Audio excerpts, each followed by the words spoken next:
ก็เพื่อนฮอดใส่พี่น้องเนาะนี่แหละประมาณนี้แหละพี่น้องเนาะเพิ่งใส่ปองเยี่ยมเนาะวงกบปองเยี่ยมแล้วพี่น้องเนาะแต่ว่าบล็อกเรานี่ก็สิเบิดแล้วพี่น้องเนาะเพิ่นก่อห้องเดียวแต่ว่าบล็อกเฮ็ดหยังอันนี้เทข้านทำวงกบหรือสกอขึ้นนี่แหละเทคานทำวงกบบ่เอาพอปันกันโดยปันกันกินกับพ่อหยังพ่อเฒ่าหยังพวกเขารวยพ่อเฒ่ารวยแม่นคือเพิ่นโอ้แม่นธรรมดาเด้ซื้อสิพ่ออยู่ห้องนี่ครับก็สิได้พ่ออยู่อาจจะได้แต่ห้องเดียวนี่แหละแม่นห้องต่อไปอยู่มาเบิ่งแล้วแก้วนะเท่าใดใส่แก้วก็พอก็บ่ได้ถามแต่เก่าประมาณมุงแก๊สนึง400,000บ่หรือ300,000ปลายแก๊ส400,000ว่าแม่นอ๋อต้องใส่ได้แก้วเนาะคันบ่ใส่บ่คักได้นี่เนาะ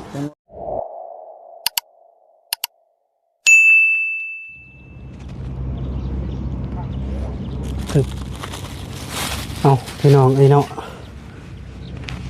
สบายดีเด้อพ่อแม่พี่น้องมื้อสุขสุขคนขาบทักทายสบายดีและสวัสดีเด้อพ่อแม่พี่น้อง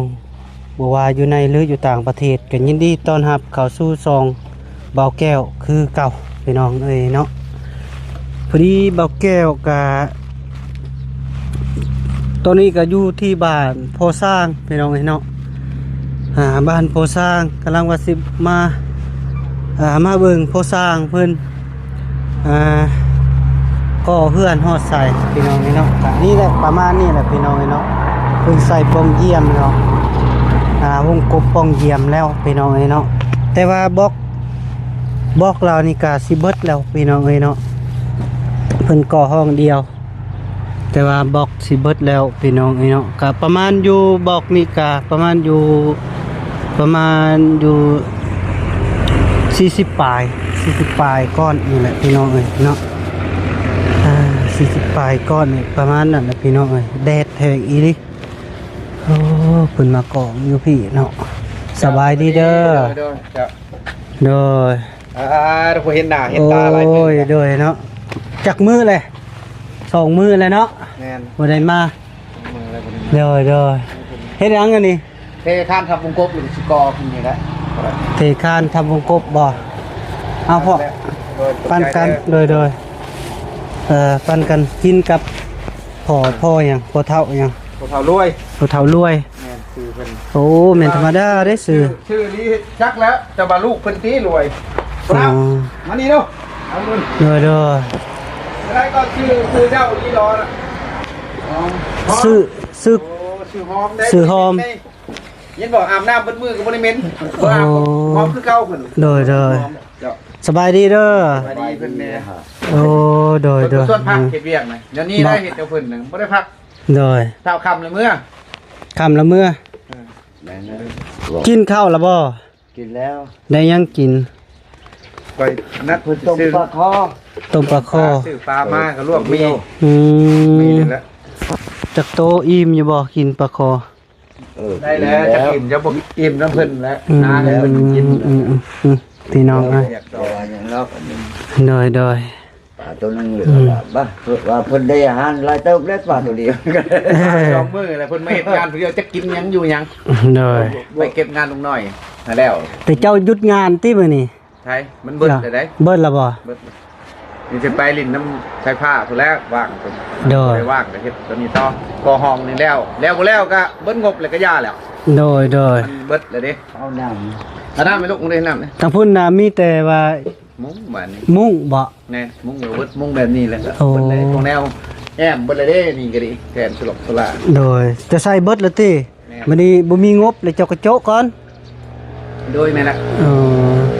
ก่อนเก็บงานตัวนี้ก่อนโดยแล้วก็พูดเรือก็สิได้เทพูดมัวเรือแล้วก็มีกอไว้แล้วก็มีที่ตอกห่างตอกยั้งแล้วก็โยกหามือแล้วโดยกันบ่แม่นมือวันพุธกับมันมือวันประหัสนี่แหละขึ้นโดยพี่น้องเอ้ยโดยเพราะว่า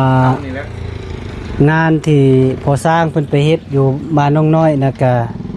แล้วพี่น้องเอ้ยก็เราก็เฮ็ดตามงบนี่แหละพี่น้องเอ้ยเนาะคันงบมาเราก็ไปเฮ็ดเท่านั้นคันงบบ่มาก็เราก็บ่จักสิไปเฮ็ดแล้วก็เราก็มาเก็บงานของเราเองพี่น้องเอ้ยเนาะ เพราะว่าจะให้ FC นะเข้าใจหลายๆคนว่าเป็นหยังพอสร้างคือบ่เฮ็ดเพื่อนอยู่พุ่นสะก้อนให้มันแล้วจึงมาเฮ็ดอยู่พี่ก็บ่แม่นเด้อพี่น้องเอ้ย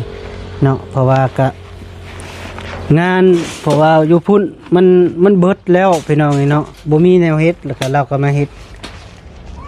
ของตนเองพี่น้องเอ้ยเนาะคันงบมาแล้วก็เดินทางไปเฮ็ดต่อว่าซั่นเด้อพี่น้องเอ้ย บาวนี้เมื่อวานนี่ก็เพิ่นไปลงกับพ่อช่างอยู่วัน โดย เพิ่นก็เฮือนน้องอูน้องยิงก็บ่มียังบ่พอ อ๋อ ยังบ่พอ ยังบ่พอเนาะเฮือนน้องอูน้องอีก็ได้ มีอยู่เงินพอแต่ว่าจ้างสร้างหั่นนะสิซื้อแผ่นก็จักเท่าไหร่ถ้าว่าแผ่นพ่อเพิ่นยังอันนั้นแผ่นลบของลบข้าง โอ้ นะ โดย น้อยๆเพิ่นก็ปรึกษากันอยู่มาถามเจ้าของห้างเครื่องหมดปุ๊บบ่ปกติ โดย ธรรมดาคือของผู้สร้างนี่ก็เฮาซื้อสดนี่ก็ซื้อบ่แพงแล้วประมาณนึงไป กับบุติแหละมันก็เครื่องมันขึ้นแต่ละมื้อพี่น้องเอ้ยเพราะว่าเงินบาทน่ะมันขึ้น ตอนมันขึ้นมันลงพี่น้องเอ้ยเนาะบางทีเฮาไปซื้อตอนมันลงก็แต่ว่ามันถึกพี่น้องเอ้ยเนาะกันมันขึ้นก็เครื่องมันก็ขึ้นนำแบบนั้นพี่น้องเอ้ยเนาะแต่ยังบ่พักงานตินี่ เพิ่นบ่ได้พักแล้วเพิ่นน่ะเฮ็ดมีแต่เพิ่นสิก่อให้พ่อห้องก่อไว้ให้มันเบิดปูนแล้วก็แล้วแต่เพิ่น ขอแต่ห้องนี้เนาะ ก่อห้องนี่ให้มันแล้ว โดย จักหน่อยพอสร้างสิไปถามเบิ่งแม่ยังเพิ่นอยากได้บอลช่องดูดอากาศบ่จักธนาคารเขามันเฮ็ดบ่ทันนะพอก็ดีไม่ก็บ่มีมันได้อย่างอยู่มีแต่ไปเบิ่งเท่าใดกันราคามันแพงก็สิบ่ได้ใช้ โดย ถ้ามันบ่แพงก็สิได้ใช้ใช้ กองเยี่ยมข้างๆในบุไซเนาะ ตัวนี้มันบริชัยและห้องนอนห้องกั้นเดิ โอ้ พี่แล้วของย่ำนี่ข้างนี้มาพี่ตัวนี้ เลย ประตูทางเขากันว่ามีเงินกับเฮากับกอตัวนี้ได้ใช้ข้างพี่เฮาบ่มีเนี่ยก็ย่าเฮ็ดห้องนี้ก่อนให้พ่อได้อยู่ซะก่อน ให้ พ่อได้อยู่สักคราวไปถาม บอก เฮา ได้ ได้ พ่ออย่าบอก จังว่าเบิ่งก่อนยังเท่าไรเพิ่นก่อเบิ่งก่อน ก็คือสิบ่หลายเนาะบอกนี่ประมาณอยู่70ก้อนเนาะฮอดบ่ฮอดติเนาะ ว่าเบิ่งก่อนจักยังเรือหลายบ่ได้บ่สร้างก็ยังบ่ได้กวดเบิ่งคันไล่ว่าพออยู่ประเทศไปแล้วอย่ามันบ่พอหั่นนะ เนาะ บอก500เขาปกติก็พักอะไรก็ว่า1,500มาเบิ่งตัวจริงก่อนก็เพราะว่ามันเป็นห้องตัวนี้มันนักบล็อกเพราะว่าเฮามันบ่มีปล่องเยี่ยมหั่นแหละกันกลาง มันก็ต้องไล่จังขี้ไล่ต้องเป็น300หรือ200ปลาย โดยไปเข้าไปเบิ่งในห้อง อันนี้แหละพี่น้องเอ้ยเพิ่นก็พาวเฮ็ดพาวกอพี่น้องเอ้ยเพราะว่าสิเอาคนน้อยมานอน เนี่ย โอ้กวางเติบเนาะห้องนี่เนาะ ก็กวางอยู่ โดยบอกยังหลายเติบอยู่เนาะ แม่นคือน่าจะสิพออยู่ห้องนี่ครับก็สิได้พออยู่ อาจจะได้แต่ห้องเดียวนี่แหละ แม่น ห้องต่อไปอาจจะสิบ่ได้พี่น้องอะ พดอยู่เสาลงมาลุดลุงพดสูงลงมาลุดเพราะว่าเฮาเฮาอาปูนแล้วต้องไล่บ่เป็นจังเนาะไล่มาสิเลยเฮาคนแล้วต้อง ทางนั้นบ่ได้พักงานพี่น้องเอ้ย บ่แล้ว เลยเราก็ เราก็หาเงินอยากได้แนวมุงแต่หาจนเมื่อยแล้วก็บ่ได้พอแต่จะกินเพิ่นก็เลี้ยงลูกเลี้ยงหลานแน่ตัวเองแน่เราประเทศเวียกคือเว้าหั่นแหละ คอยสิถามนี่เจ้าสิประมูลให้เราเท่าใดนี่พ่อทาง แต่ว่านี่แหละเฮาก็จักสิให้เท่าใดเพิ่นมาช่วยแหละเฮาก็ยังอันนั้นอยู่บอกกันอยู่ล้มกันอยู่กับเมียน่ะถ้าเฮาให้หลายคือหลายโพดน้อยโพดเฮาก็ เด้อ สิหลายเท่าใดเพิ่นมาช่วยเฮาถ้าเพิ่นมีงานยังว่าเฮาไปช่วยเพิ่นอันนี้เฮาก็บ่ช่างเฮาใครให้เพิ่นค่าน้ำมันนี่แหละพอได้เพิ่นชื่อน้ำมันเพิ่น เด้อ กินก็สิบ่หลายปานใดแหละ ม พอก็มันลายบนบิบนแบ่งจนเราก็เที่ยวไปเวียกไปงานน้ำมันนี่ก็จักย่อมเลยเที่ยวไปมื้อละแสนบ่รุดแสนปลายมันบัดไก่ เด้อ จะไปนอนบัดเพิ่นว่าบ่ให้นอนให้อยู่ในเฮือนให้มาเจาะเพื่อนมันลัดยากมันลัดลายอันหลายอย่าง เด้อ คิดแนวใด ในสิทุบออกบ่นี่ บ่แบบว่าเพิ่นอย่ามันบ่ติดเด้ อะไรเพิ่นเคาะก่อนเคาะมันเกลี้ยงแล้วมันบ่ติด โอ้เกียงระบบติดเนาะ แม่นต้องอนามัยให้มันนั่นก่อน โดย เคาะก่อน แต่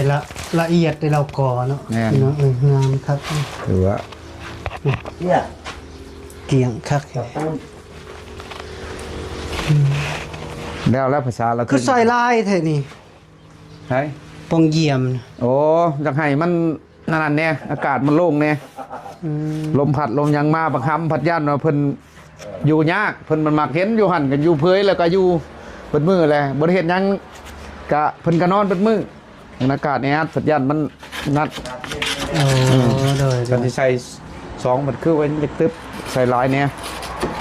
อันนี้เฮาอัดเฮายังไปเฮาบ่มีน่ะนะเพิ่นเทื่อคันว่าพื้นแบบเฮาเฮ็ดแอดพัดหลอกพัดลมพัดเปลืองเงินคำแต่ละมื้อค่าพื้นค่าไฟอันนี้ก็ยังบ่อยากไหวเลยพอก็ดี โบกบ่สิโบกบ่ บ่ได้โบกดอกมีแต่ก่อแล้วก็จักสิแล้วซำใดเบิ่งว่ามื้ออื่นมื้อฮื้อนี่ก่อขึ้นพอได้บังผลทั้งนี้น่ะก็ โดย เอาคนน้อยเข้ามาบ่หรือว่าเพิ่นสิมานอนน้ำพอจะขึ้นได้พอทำแล้วก่อน โดยบ่บี้บ่ได้มาบ่ บ่เห็นเพิ่นมาวานนี้บ่พอเมื่อตอนค่ำก็บ่ได้ถนัดบ่ฮู้ว่าเพิ่นมาแวะพุ่นเพื่อนเขาไม่เฒ่าพุ่นจักแลมมื้อนี้จักเพิ่นสิมาได้ยินข่าวๆว่าจักชาวบุญสิมาบ่มื้อนี้เรื่องใดเพิ่นโทรมาเพิ่นไปก่อนบ่ โดย เก่าจักซื้อบ่กอกบ่แก้วมันหลายอย่างอย่าใส่ไปตามเฮา ใส่แก้วบ่ ใส่มันกับมันเว่าเรื่องเงินคำนี่แหละแต่เก่าจะตั้งอยู่มาเบิ่งแล้วมัน แก้วนะเท่าใดใส่แก้ว ก็พอก็บ่ได้ถามแต่เก่าประมาณมุงแก๊ส1 400,000บ่หรือ300,000ปลาย แก๊ส4แสนบ่ แม่น อ๋อต้องใส่ได้แก้วเนาะคันบ่ใส่บ่คักได้นี่เนาะ จังว่าพอสร้างก็บ่เป็นแนวเว้าครอบบ่มีนี่แหละก็อย่าอยู่ไปได้ซำนี้ก็เอา โดย ใส่มันแจ้งกันมาเฮามีเงินมาใส่ โดย มีเฮาบ่มีนี่ก็อยู่ไปนั่นแหละประชาเฮาบ่มีนี่แหละได้ซำนี้ก็ดีใจนะบ่แก้วไอ้ข่อย โดยโดย พอได้อยู่แล้วผมมีบนผลตกผลหัวใส่เลย สิก่อจำเลยบ่จำมันคือบ่ บ่ขึ้นไปฮอดพุ่นละจงไว้2ก้อนเทคาดอีกบันหนึงเพราะว่ามันเป็นห้อง โอ้ยังสิเทค่านี่บ่ แม่นมันเป็นห้องเยินเด้ อืม ย่านเพิ่นบ่แน่น ทางนี้ล่ะบ่เทละที่แต่มี เบิดใจบ่เทแล้วถึงมีบล็อกแก้วก็ตั้งใส่บล็อกแก้ว เนาะ บ่มีแล้วมีแต่กอขึ้นไปเบิด อืม จบ เฮือนองค์สิฟ้าเนี่ยใส่บ่ บ่ใส่แต่ช่องลมซื่อ ส่องลมเจ้าก็เอาส่องลมมาใส่เลย ๆว่าแล้วเบิ่งละเบิ่งมันสิเป็นอะไรพอกันยังบ่เว้าบ่ถึกยันเว้าไปก่อนนะยามมันผิด โดยทวนนะอัดบ่ อัดกอตัวนี้แล้วเบิดก่อนจังสิอัดกอนี่แล้วเบิดเห็นหลังๆทางนอกสิอัดข้างเบิ่งนี้เบิ่งมันสิเบิดเท่าใดเฮาจังคอยอัดไปทางนั้น โดย อัดเบิด บ่ได้เทนี่ โอ้ยังบ่ทันได้เบิ่งเงินคำเบิ่งปูนก่อนสิเอาเข้ามาจักสอบมันจังสิพอจังสิเทได้เท่าไหร่ยังบ่ถึก จักกองนี่คันว่าสิเทนี่จักกอง4กองนี่พอเนาะ4กองก็มาตกอยู่4ซอก แม่นพุ่นแล้วสิสอบพุ่นแล้ว 4ซอกได้ซองหนึง แม่น ผ่านมาก็เคยเทอยู่ ด้านบ่คือโตจะจอยนี่บ่เป็นหยังดอกคนจะจอยนี่ ยานฮัก เฮ้ย ยานฮักมี ฮั ยาก น กันครับแล้วเป็นหยัง ตัวน้อยเฮ้ฮานาลุงเห็นหูหนวดเฮาอยู่ไหมคือเฮาพุนไว้อยู่ได้อเดี๋ยวโอ้เดี๋ยวกันเห็นหูหนวดเฮาพุนเลยมีอยู่นี่ โอ้ใช่แล้ว จะใส่แล้ว ใช่แล้ว ใส่กี่นี้เดี๋ยวลืมใส่เฮา เราแห่งละเอียดเต้ เนี่ยมันลืมใส่เพราะว่ามันเป็นผาสูงเด้เฮาต้องให้หมดเข้าไปเด้อ จันมันแตกบ่ล่ะ เดี๋ยวจะมันอันนั้นเดี๋ยวมันครึ่งโตบ่ได้เพราะว่ามันห่างมันไกลมันคือมันเจาะ ก็ฮอตไซส์สิเท พุ่นละ1ก้อน2ก้อน3ก้อน4ก้อน หักกัน1 2 3 4แล้วปะ 4ที่5เพิ่นเหรอ 5แล้วก็เทคาน 5แล้วเท เดี๋ยวถือว่าก่ออีกก้อนหนึงแล้วถือว่าจบ เนาะ ก้อนหนึงก้อนที่2แล้วถือว่าบล็อกเพียงกันกับไม้นั่นเลย คักอยู่ดอกเดี๋ยวนี้เนาะพอดีละพอดีห้องกว้าง แม่น คัก มันก็เผยแดคันเฮ็ดหอมหลายผลบุญมัด แม่น เพื่อเครื่องของลูกเนี่ยเมียเนี่ย โยเจ้าก่อตัวนั้นก็บอนไว้เครื่องอันนี้ก็บอนนอน ครับตัวนั้นเฮาก็ไว้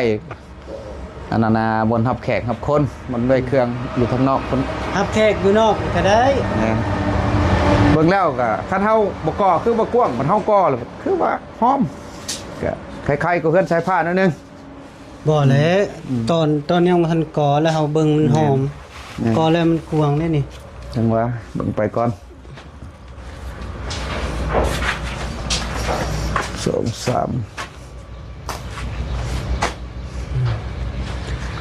คักอยู่นี่พี่น้องเอ้ย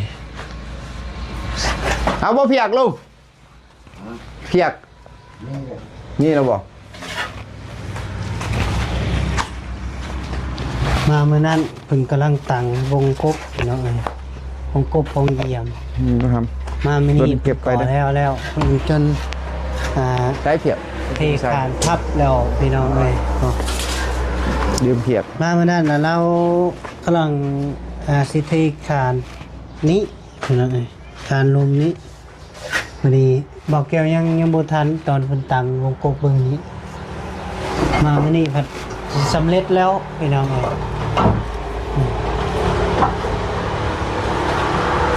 แสดงว่าไวอยู่พี่น้องเอ้ยไวเติบยอมรับว่าไวเติบอย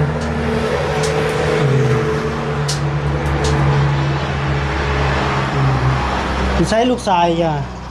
ใช่แน่นอน โอ้นอนบ่ไปเบิ่งลูกชายจ้ะ เด้อ ใส่ผ้าถามอยู่น้องข่อยใหญ่แล้วบ่โอ้ อะไรจักอยู่อะไรกินอะไรแล้ว อืมมีแต่สิ ดูจังได้ฮะอุ้มลูกให้แน่ป่ะปาโทเป็นหยังเด้อจังไห้อุ้มบ้าน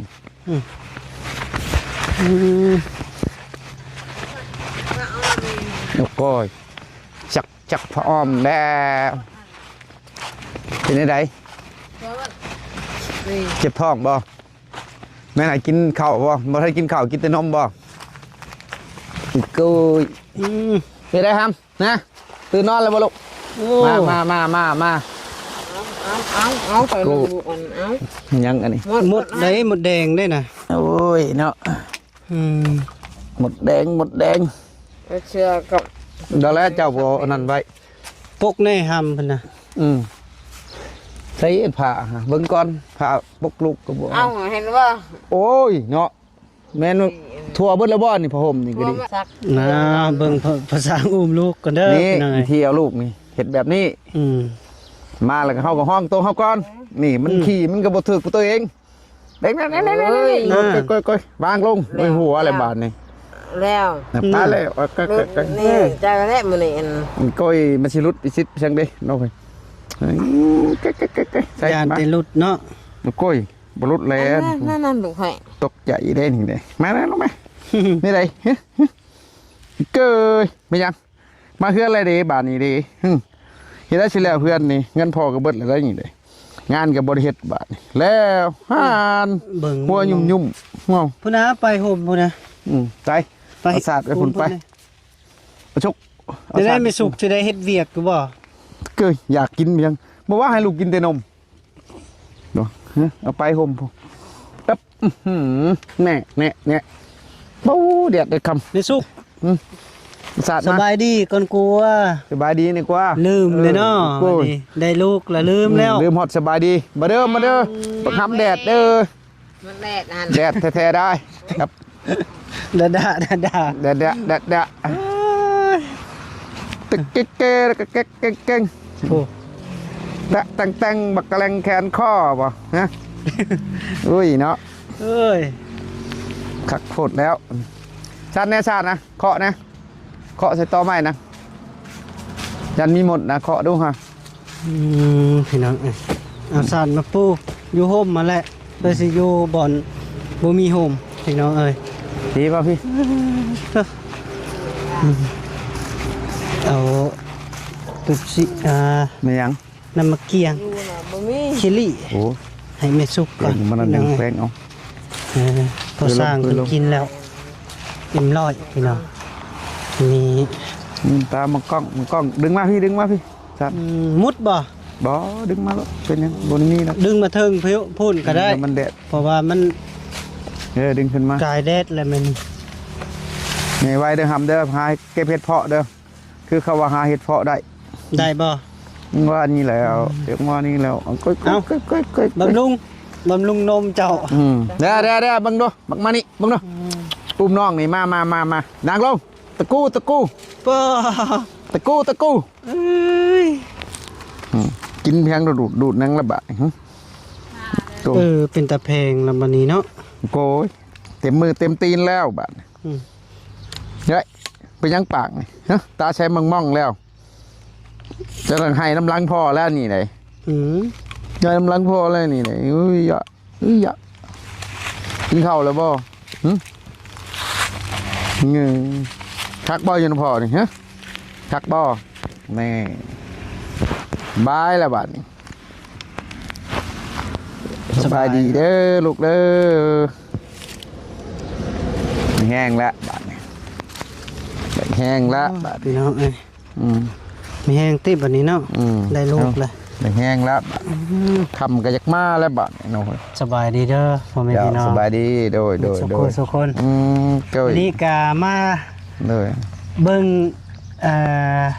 เฮือนผู้สร้างงานเรานี่แหละพี่น้องเอ้ย เลย แต่มื้อนี้เราพักพร เลย เราพักยนต์มาบ่มีงบทางพุ่นเลยเราก็พักพรพี่น้องเอ้ยบ่แก้วฮักก็เลิกการพี่น้องเอ้ยเนาะเลิกการแล้วก็มาลิ้นนำลาวหน่อยหนึงฮักก็จะน้อยก็สิได้กลับปะพอไปแล้วพี่น้องเอ้ยก็บ่ได้อยู่ดนดอก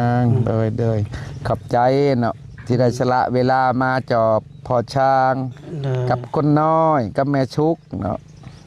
ก็สองมื้อแล้วบ่ได้มาหาเพิ่นพี่น้องเอ้ยเนาะ มาหากะพอช้างกับบริยูช่วงไป เราบ่อยู่เด้ก็เลยบ่ได้มาพี่น้องเอ้ย เลย มีแต่เมซุกเราก็อยู่พุ่นคันพัวเราบ่มาก็ได้แล้วก็ไปอยู่เฮือนแม่พุ่นแหละเฮือนพ่อแม่ ยัน เรา ฝน บ่ได้ ตก มา ฟ้าลงยันเอาลูก เล เพิ่น ยเพื่อสิอูเมื่อ ผลแมน บ่มีบนซนแล้วก็สำหรับมื้อนี้เราก็พักหยุดงานถือว่าบ่มีงานเฮ็ดเราก็หยุดเราก็เลยเฮ็ดอยู่งานเราเองพี่น้องเอ้ยมื้อนี้ก็เราเฮ็ดปกปอกแปลกกันนี่แหละกับพอเท่าหอม ที่ว่าเบาแก้วมาตกใจตอนนั้นแหละพี่น้องเอ้ยยังบ่ลืมดอกแล้วก็ถือว่าไว้เติบพี่น้องเอ้ยสิครึ่งแล้วแต่ยังอีก 2-3 มื้อนี่อาจจะสำเร็จห้องอยู่พี่น้องยังแต่เราไปหาซอกซื้อบ้านบัดนี้เนาะเจ้าซื้ออะไรบ้านน่ะ ยังแล้วหมดบ่มีแล้วบานมีแต่เฮาสิเตรียมเบิ่งกับปูนคันว่ามีนั่นก็เบิ่งเงินก็สิซื้อบล็อกแก้วสิใส่บล็อกอันนั้นน่ะช่องลมก็จักมันสิแม่น เจ้าสิใส่แก้วติ อยากใส่แก้วความหมาย ใส่แก้วแต่งบเจ้ามีบ่ มันบ่มี มีเท่าใดเดี๋ยวนี้นะ โอ้ยมันเบิดแล้วเอาเงินลูกมาซื้อเล็กชื่อลาชื่ออันนี้ก็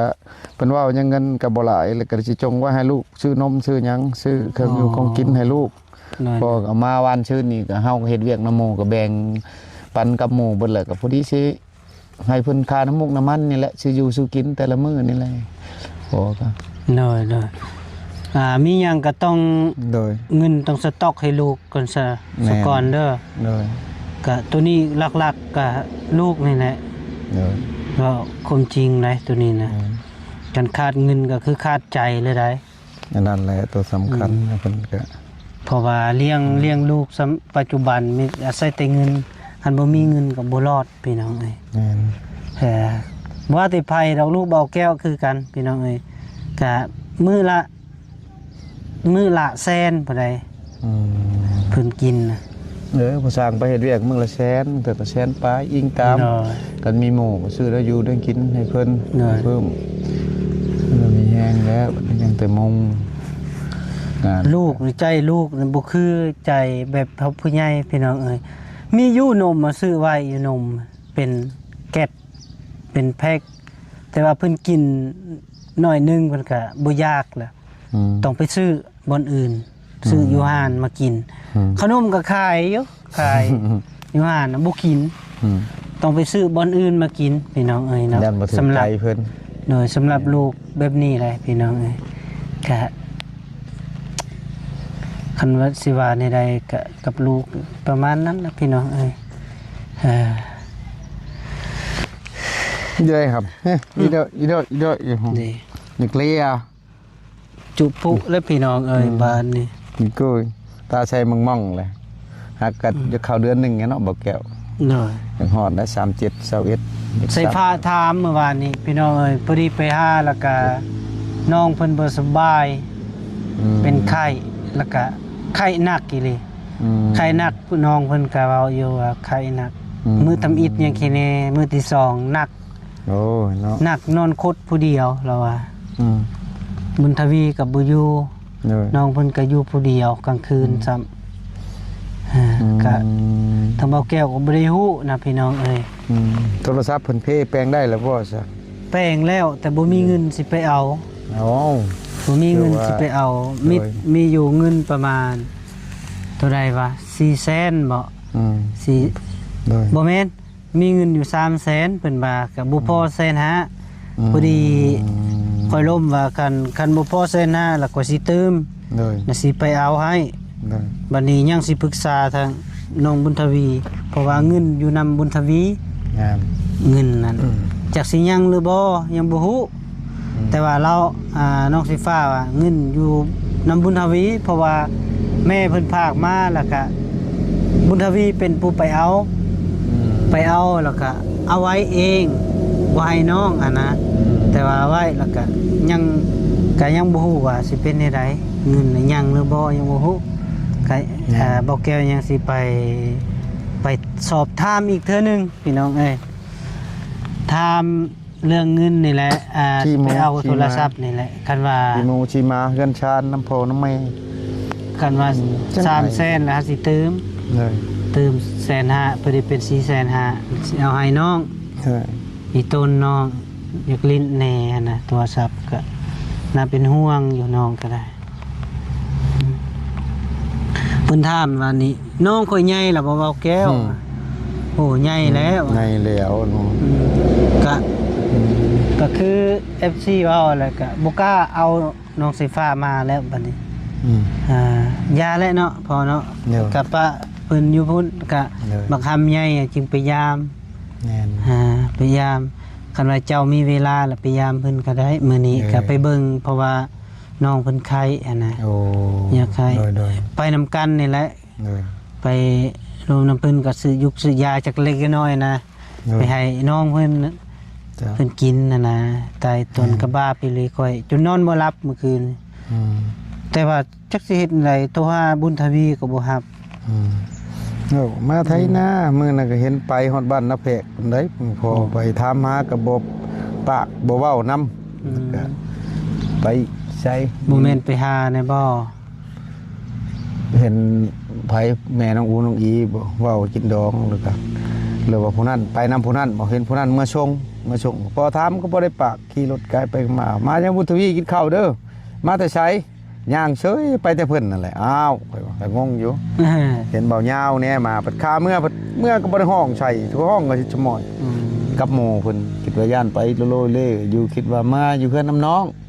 วันนี้เพิ่นว่าเป็นอันนี้แหละโอ้คือว่าหั่นแหละ ยาเพิ่นน่ะ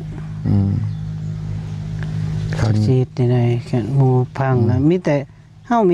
มีแต่ได้เว้าเว้าแล้วก็เพิ่นบ่พังแล้วก็บ่เป็นหยัง